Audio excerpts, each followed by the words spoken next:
Opo. Opo. Mabilis. Sino kaya? Bakit umaalis na kayo? Naka-freeze pa tayo dito. Hoy! Wag ka lang. Walang change position. Freeze. Kayo lang yung naka-freeze. Ako yung... Hanggang dito lang. Sunog. Pagka doon. Ako yung nagsasalita eh. Dito lang. Baho. Ay, baho. Opo. Hindi kaya kayo na yun? Parang ikaw ah. Ikaw, ito eh. Naglakad ka eh. Opo. Maganda ang nangyayari sa mga tagpong ito. Natuloy na si Alden na nandito sa barangay. Kasama ni Lola. Magandang pagsisilbi. Magandang pag-aasikaso. Natutuwa si Lola. Si Yaya.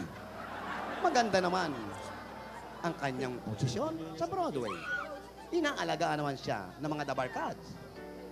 Mga kaibigan, kung pag-uusapan natin nung mga nakaraang taon, Aba?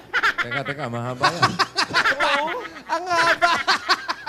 Parang kwento na yan. May balak pahabain ah. Pati si Yaya Labs abangan bukas, naka-freeze. sino nga kaya ang mapupunta o mag-i-stay sa barangay? Si Yaya o si Aldab? Abangan natin ang kapanapan namin. Ano?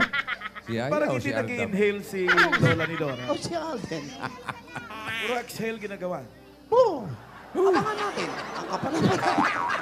May isa ka pang katanungan. Mayroon pa akong isang kapatanong. Sige na. Sino kaya? ang amoy sibuyas? Hanggang kailan matitiis Ang alin ang pagputok? ng Bulkang mayo. Happy New Year. Dito lang po yan malalaman sa Kalye Serye. Dito po naglilingkod, Kasgas sa Belgas.